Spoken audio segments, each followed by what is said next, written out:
गोदान। गोदान हिंदी उपन्यास के विकास का उज्ज्वलतम प्रकाश स्तंभ है।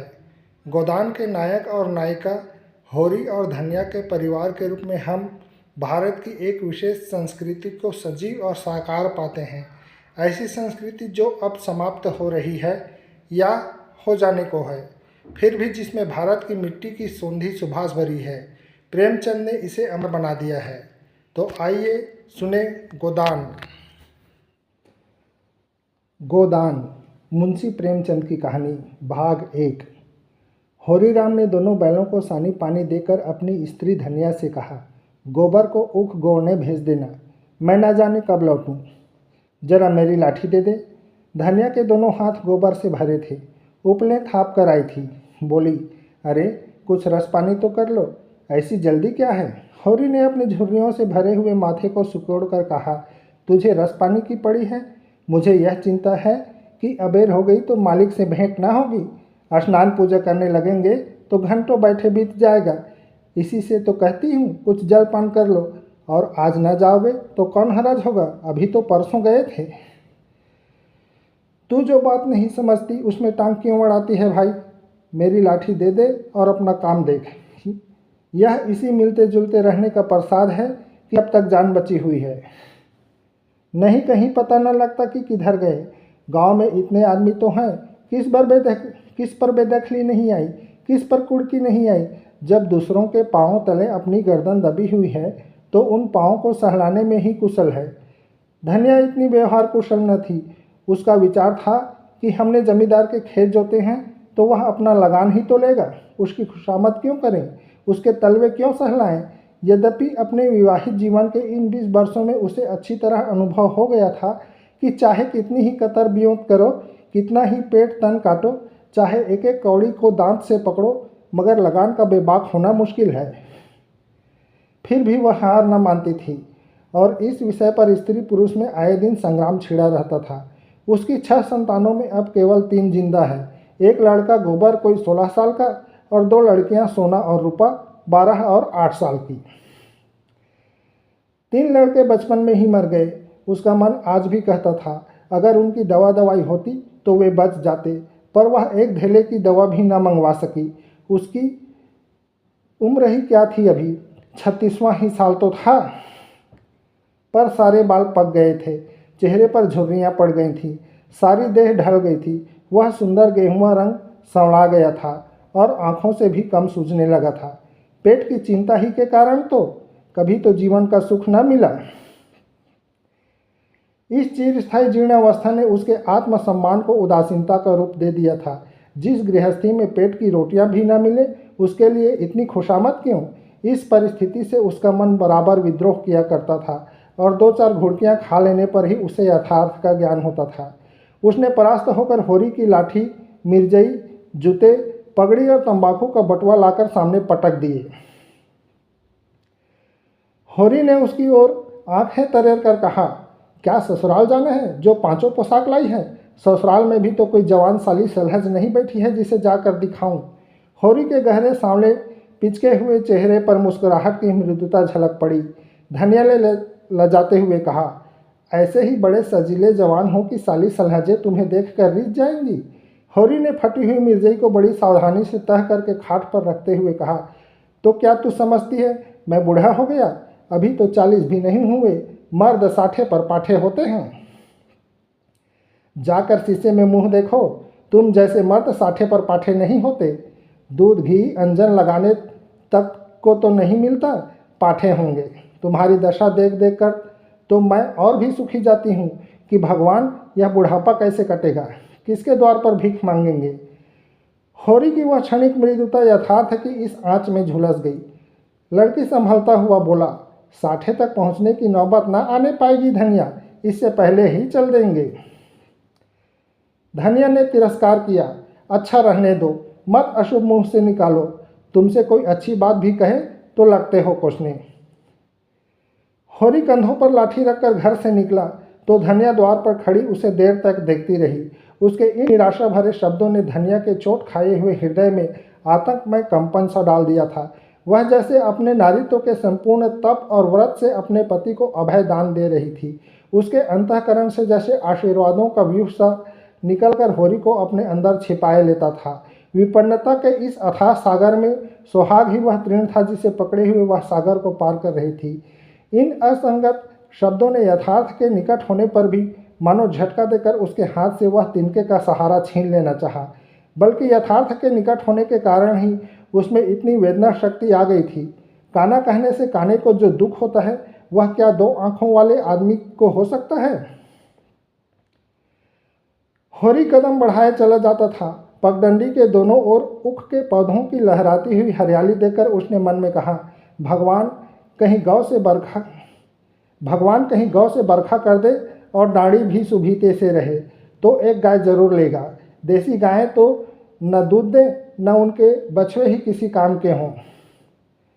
बहुत हुआ तो तेली के कोल्हू में चले, वह पछाई गाय लेगा, उसकी खूब सेवा करेगा, कुछ नहीं तो 4-5 सेर दूध होगा। गोबर दूध के लिए तरस तरस रह जाता है। इस उम्र में न खाया पिया तो फिर कब खाएगा। साल भर भी दूध पी ले तो देखने लायक हो जाए। बछड़े भी अच्छे बैल निकलेंगे। 200 से कम की गोई न होगी।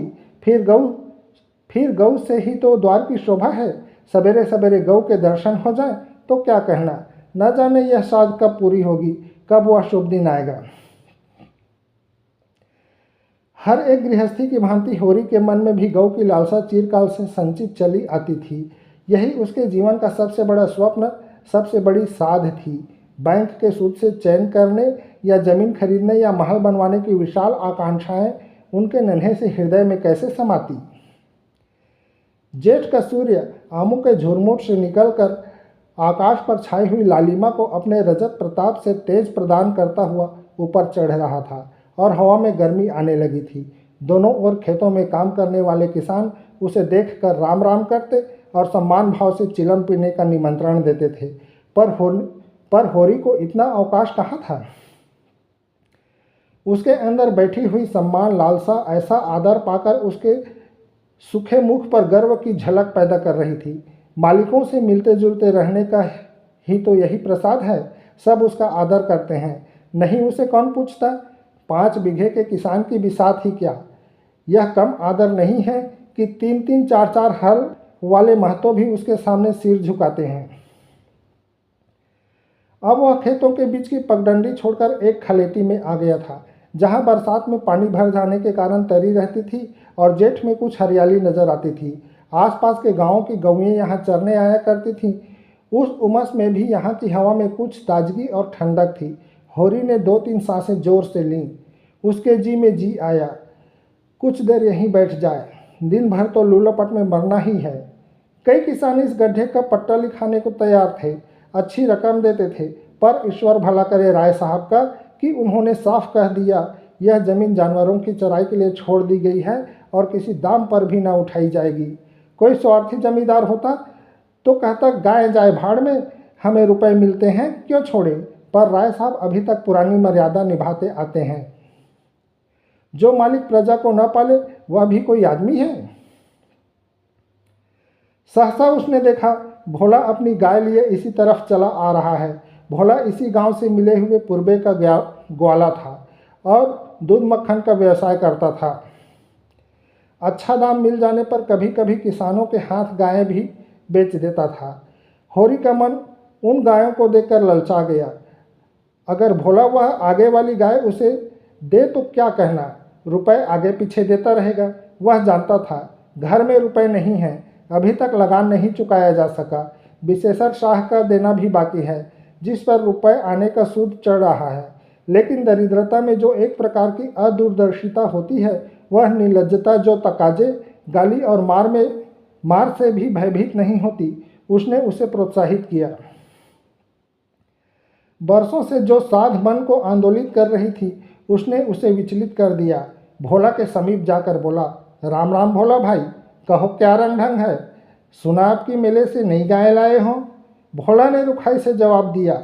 होरी के मन की बात उसने ताड़ ली थी। हाँ, 2 बछिए और 2 गाय लाया। पहले वाली गाय सब सूख गई थी, बंधी, पर दूध न पहुँचे तो गुजर कैसे हों। होरी ने आगे वाली गाय के पुट्टे पर हाथ रखकर कहा, दुधार तो मालूम होती है, कितने में ली। भोला ने शान से जमाई। अब की बाजार तेज रहा महतो, इसके 80 रुपये देने पड़े। आंखें निकल गईं।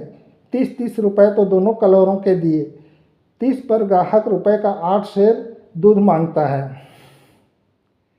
बड़ा भारी कलेजा है तुम लोगों का भाई, लेकिन फिर लाए भी तो वह माल कि यहाँ 10-5 गाँव में तो किसी के पास निकलेगी नहीं। भोला पर नशा चढ़ने लगा। बोला, राय साहब इसके 100 रुपये देते थे, दोनों कलोरों के 50-50 रुपये, लेकिन हमने न दिए। भगवान ने चाहा तो 100 रुपये इसी बयान में पीट लूँगा। इसमें क्या संदेह है भाई, मालिक क्या खा के लेंगे। नजराने में मिल जाए तो भले ले लें। यह तुम्ही लोगों का गुर्दा है कि अंजलि भर रुपए तकदीर के भरोसे गिन देते हो।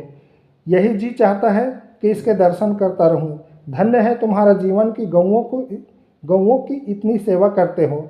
हमें तो गाय का गोबर भी मयस्सर नहीं। गिरस्त के घर में एक गाय भी ना हो तो कितनी लज्जा की बात है। साल के साल बीत जाते हैं, गोरस के दर्शन नहीं होते। घर वाली बार बार कहती है, भोला भैया से क्यों नहीं कहते। मैं कह देता हूँ, कभी मिलेंगे तो कहूँगा।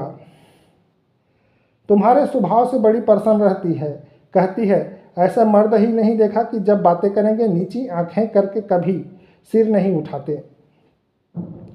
भोला पर जो नशा चढ़ रहा था उसे इस भरपूर प्याले ने और गहरा दिया। बोला, आदमी वही है जो दूसरों की बहू बेटी को अपनी बहू बेटी समझे। जो दुष्ट किसी मेहरिया की ओर ताके उसे गोली मार देना चाहिए। यह तुमने लाख रुपए की बात कह दी भाई। बस सज्जन वही जो दूसरों की आबरू समझे। जिस तरह मर्द के मर जाने से औरत अनाथ हो जाती है, उसी तरह औरत के मर जाने से मर्द के हाथ पांव टूट जाते हैं। मेरा तो घर उजड़ गया महतो, कोई एक लोटा पानी देने वाला भी नहीं। गत वर्ष भोला की स्त्री लू लग जाने से मर गई थी। यह होरी जानता था, लेकिन 50 बरस का खंखड़ भोला भीतर से इतना स्निग्ध है वह न जानता था। स्त्री की लालसा उसकी आंखों में सजल हो गई थी। होरी को आसन मिल गया। उसकी व्यवहारिक कृषक बुद्धि सजग हो गई। पुरानी मसल झूठी थोड़े हैं, बिन घरनी घर भूत का ढेरा। कहीं सगाई क्यों नहीं ठीक कर लेते। ताक में हूँ महतो, पर कोई जल्दी फंसता नहीं। 150 खर्च करने को भी तैयार हूँ, जैसी भगवान की इच्छा। अब मैं भी फिराक में रहूँगा। भगवान चाहेंगे तो जल्दी घर बस जाएगा। बस यही समझ लो कि उबर जाऊँगा भैया। घर में खाने को भगवान का दिया बहुत है। 4 पसेरी रोज दूध हो जाता है, लेकिन किस काम का। मेरे ससुराल में एक मेहरिया है, 3-4 साल हुए उसका आदमी उसे छोड़कर कलकत्ते चला गया। बेचारी पिसाई करके गुजारा कर रही है। बाल बच्चा भी कोई नहीं। देखने सुनने में अच्छी है, बस लक्ष्मी समझ लो। भोला का सिकुड़ा हुआ चेहरा जैसे चिकना गया। आशा में कितनी सुधा है। बोला, अब तो तुम्हारा ही आसरा है महतो। छुट्टी हो तो चलो एक दिन देख आएं। मैं ठीक ठाक करके तब तुमसे कहूँगा। बहुत उतावली करने से भी काम बिगड़ जाता है। जब तुम्हारी इच्छा हो तब चलो। उतावली काहे की। इस कबरी पर मन ललचाया हो तो ले लो। यह गाय मेरे मन की नहीं है दादा। मैं तुम्हें नुकसान नहीं पहुंचाना चाहता। अपना धर्म यह नहीं है कि मित्रों का गला दबाएं। जैसे इतने दिन बीते हैं वैसे और भी दिन बीत जाएंगे। तुम तो ऐसी बातें करते हो होरी, जैसे हम तुम दो हैं। तुम गाय ले जाओ, दाम जो चाहे दे देना। जैसे मेरे घर रही वैसे तुम्हारे घर रही। 80 रुपये में ली थी, तुम 80 रुपये ही दे देना। जाओ। लेकिन मेरे पास नगद नहीं है दादा, समझ लो। तो तुमसे नगद मांगता कौन है भाई। होरी की छाती गज भर की हो गई। 80 रुपये में गाय महंगी न थी। ऐसा अच्छा डील डॉल, दोनों जन में 6-7 सेर दूध, सीधी ऐसी कि बच्चा भी दूह ले। इसका तो एक एक बाछा 100-100 का होगा। द्वार पर बंधेगी तो द्वार की शोभा बढ़ जाएगी। उसे अभी कोई 400 रुपये देने थे, लेकिन उधार को वह एक तरह से मुफ्त समझता था। कहीं भोला की सगाई ठीक हो गई तो 1-2 साल तो वह बोलेगा भी नहीं। सगाई न भी हुई तो होरी का क्या बिगड़ता है, यही तो होगा। भोला बार बार तगादा करने आएगा, बिगड़ेगा, गालियां देगा, लेकिन होरी को इसकी ज़्यादा शर्म न थी। इस व्यवहार का वह आदी था। कृषक के जीवन का तो यह प्रसाद है। भोला के साथ वह छल कर रहा था और व्यापार उसकी मर्यादा के अनुकूल न था। अब भी लेन देन में उसके लिए लिखा पढ़ी होने और न होने में कोई अंतर न था। सूखे बूढ़े की विपदाएं उसके मन को भीरू बनाए रहती थी। ईश्वर का रुद्र रूप सदैव उसके सामने रहता था, पर यह छल उसकी नीति में छल न था। यह केवल स्वार्थ सिद्धि थी और यह कोई बुरी बात न थी। इस तरह का छल तो वह दिन रात करता रहता था। घर में 2-4 रुपए पड़े रहने पर भी महाजन के सामने कसमें खा जाता था कि 1 पाई भी नहीं है। सन को कुछ गीला कर देना और रुई में कुछ बिनौले भर देना उसकी नीति में जायज़ था। और यहाँ तो केवल स्वार्थ न था, थोड़ा सा मनोरंजन भी था। बुढ़ों का बुढ़भास हास्यास्पद वस्तु है और ऐसे बुढ़ों से अगर कुछ ऐंठ भी लिया जाए तो कोई दोष पाप नहीं। भोला ने गाय की पगहिया होरी के हाथ में देते हुए कहा, ले जाओ महतो, तुम भी क्या याद करोगे, ब्याते ही 6 सेर दूध लेना। चलो मैं तुम्हारे घर तक पहुंचा दूं, शायद तुम्हें अनजान समझकर रास्ते में कुछ दिख करे। अब तुमसे सच कहता हूँ, मालिक 90 रुपये देते थे, पर उनके यहाँ गऊओं की क्या कदर। मुझसे लेकर किसी हाकिम हुक्काम को दे देते। हाकिमों को गौ की सेवा से मतलब, वह तो खून चूसना भर जानते हैं। जब तक दूध देती रखते, फिर किसी के हाथ बेच देते। किसके पल्ले पड़ती कौन जाने। रुपया ही सब कुछ नहीं है भैया, कुछ अपना धर्म भी तो है। तुम्हारे घर आराम से रहेगी तो यह न होगा कि तुम आप खाकर सो रहो और गऊ भूखी खड़ी रहे। उसकी सेवा करोगे, प्यार करोगे, चुमकारोगे, गऊ हमें आशीर्वाद देगी। तुमसे क्या कहूँ भैया, घर में चंगुल भर भी भूसा नहीं रहा। रुपए सब बाजार में निकल गए। सोचा था महाजन से कुछ लेकर भूसा ले लेंगे, लेकिन महाराज का पहला ही नहीं चुका। उसने इनकार कर दिया। इतने जानवरों को क्या खिलाएं, यही चिंता मारे डालती है। चुटकी चुटकी भर खिलाऊं तो मन भर रोज का खर्च है, भगवान ही पार लगाएं तो लगे। होरी ने सहानुभूति के स्वर में कहा, तुमने हमसे पहले क्यों नहीं कहा, हमने 1 गाड़ी भूसा बेच दिया। भोला ने माथा ठोककर कहा, इसीलिए नहीं कहा भैया कि सबसे अपना दुखड़ा क्यों रोऊं। बांटता कोई नहीं, हंसते सब हैं। जो गायें सूख गई हैं उनका गम नहीं, पत्ती सत्ती खिलाकर जिला लूँगा। लेकिन अब यह तो राती बिना नहीं रह सकती। हो सके तो 10-20 रुपये भूसे के लिए दे दो। किसान पक्का स्वार्थी होता है, इसमें संदेह नहीं। उसकी गांठ से रिश्वत के पैसे बड़ी मुश्किल से निकलते हैं। भाव ताव में भी वह चौकस होता है। ब्याज की 1-1 पाई छुड़ाने के लिए वह महाजन की घंटों चिरौरी करता है। जब तक पक्का विश्वास न हो जाए वह किसी के फुसलाने में नहीं आता। लेकिन उसका संपूर्ण जीवन प्रकृति से स्थायी सहयोग है। वृक्षों में फल लगते हैं, उन्हें जनता खाती है। खेती में अनाज होता है, वह संसार के काम आता है। गाय के थन में दूध होता है, वह खुद पीने नहीं जाती, दूसरे ही पीते हैं। मेघों से वर्षा होती है, उससे पृथ्वी तृप्त होती है। ऐसी संगति में कुत्सित स्वार्थ के लिए कहाँ स्थान। होरी किसान था और किसी के जलते हुए घर में हाथ सेकना उसने सीखा ही न था। भोला की संकट कथा सुनते ही उसकी मनोवृत्ति बदल गई। पगहिया को भोला के हाथ में लौटाता हुआ बोला, रुपए तो दादा के पास नहीं है, हाँ थोड़ा सा भूसा बचा है, वह तुम्हें दूंगा, चल कर उठवा लो। भूसे के लिए तुम गाय बेचोगे और मैं लूँगा, मेरे हाथ न कट जाएंगे। भोला ने आर्द्रकंठ से कहा, तुम्हारे बैल भूखों न मरेंगे, तुम्हारे पास भी ऐसा कौन सा बहुत सा भूसा रखा है। नहीं दादा, अब की भूसा अच्छा हो गया था, मैंने तुमसे नाहक भूसे की चर्चा की। तुम न कहते और पीछे से मुझे मालूम होता तो मुझे बड़ा रंज होता कि तुमने मुझे इतना गैर समझ लिया। अवसर पड़ने पर भाई की मदद भाई न करे तो काम कैसे चले। मुदा यह गाय लेते जाओ।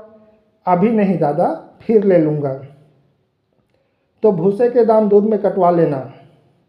होरी ने दुखित स्वर में कहा, दाम कौड़ी की इसमें कौन बात है दादा, मैं 1-2 जून तुम्हारे घर खा लूँ तो तुम मुझसे दाम मांगोगे, लेकिन तुम्हारे बैल भूखों मरेंगे कि नहीं। भगवान कोई न कोई सबील निकालेंगे ही। आषाढ़ सिर पर है, कड़वी बोलूँगा।